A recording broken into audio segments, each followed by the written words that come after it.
Hello friends, તો આજે આપણે બનાવવાના છે ફાસ્ટિંગ સ્પેશિયલ શીરો.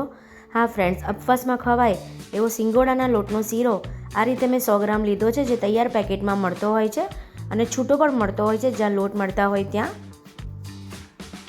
તો આ રીતે એક પેનમાં મેં 2 ચમચી ઘી લીધું છે. ઘીને સરસ રીતે મેલ્ટ થઈ જવા દેવાનું. તો તમારે ઘી ઓછું એડ કરવું હોય તો ઓછું પણ કરી શકો અને થોડું વધારે એડ કરવું હોય તો વધારે પણ કરી શકો. આ પરફેક્ટ માપ છે આપણું.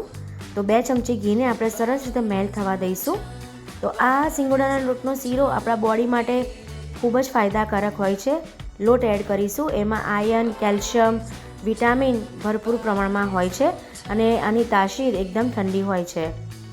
તો સરસ રીતે આપણે લોટને આ રીતે મિક્સ કરવાનો છે. તો અત્યારે લો ફ્લેમ જ આપણે રાખવાની છે, એ વાતનું ખાસ ધ્યાન રાખવાનું. જો ફાસ્ટ ફ્લેમ રાખશો તો લોટ બળી જશે. તો ધીમા તાપે આપણે 5 થી 7 મિનિટ એને થવા દેવાનો છે. આ રીતે આપણું ઘીનું પણ પરફેક્ટ માપ છે. હવે આપણે દૂધ લેવાનું છે, તો દૂધને મલાઈ જોડે જ લેવાનું છે. તો મલાઈ હશે તો સરસ એવી રીચ ફ્લેવર પણ આવશે શીરામાં. હવે 1 ગ્લાસ મેં આ રીતે તમે જોઈ શકો છો દૂધ લીધું છે. દૂધને આપણે એડ કરી દેવાનું.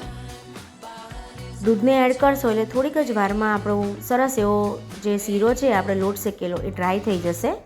તો આ રીતે આપણે લો ફ્લેમ પર કન્ટિન્યુ એને મિક્સ કરવાનું છે. તો જોઈ શકો છો કેટલો સરસ એવો ડ્રાય પણ થઈ ગયો દૂધ એડ કર્યા પછી. અચ્છા ફ્રેન્ડ્સ, જો તમારે દૂધ એડ ના કરવું હોય તો તમે પાણી પણ એડ કરી શકો છો, અથવા તો દૂધ અને પાણી બંને પણ એડ કરી શકો છો. હવે આપણે અડધી વાટકી ખાંડ એડ કરીશું, એટલે કે સુગર એડ કરવાની છે. તમારે જો ગળ્યું ખાવું હોય તો તમે વધારે પણ એડ કરી શકો. અધરવાઇઝ ઓછી ખાતા હોય તમે, તો ઘર પણ ઓછું ખાતા હોય તો તમે ઓછી પણ ખાંડ એડ કરી શકો. આ એકદમ પરફેક્ટ મેઝરમેન્ટ છે. તો રેડી છે આપણો શીરો સિંગોડાના લોટનો, જે ખાવામાં તો ખૂબ જ ટેસ્ટી લાગતો હોય છે અને આની મેં તમને કીધું એ તાસીર બહુ જ ઠંડી હોય છે. તો બોડી માટે ખૂબ જ આપણને ફાયદાકારક આ શીરો નીવડતો હોય છે.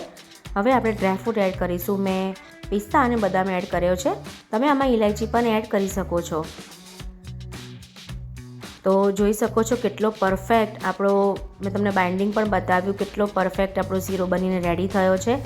લુક્સમાં લાગે છે ને ખાવામાં એટલો જ સરસ લાગે છે. આપણે 11 કે કોઈ પણ ફાસ્ટ હોય નવરાત્રિમાં તો પણ આ શીરો બનાવતા હોય છે. આ રીતે ચોક્કસથી ટ્રાય કરજો. બધા બનાવતા હોય છે પણ મેથડ એની અલગ હોય છે. મેં આ રીતે બનાવ્યો એટલે મેં તમારી સાથે રેસીપી શેર કરી. જો ફ્રેન્ડ્સ, મારી થોડી પણ રેસીપી તમને પસંદ આવી હોય તો લાઇક, શેર અને સબસ્ક્રાઈબ જરૂરથી કરી લેજો. Thank you friends, thank you so much. Thank you.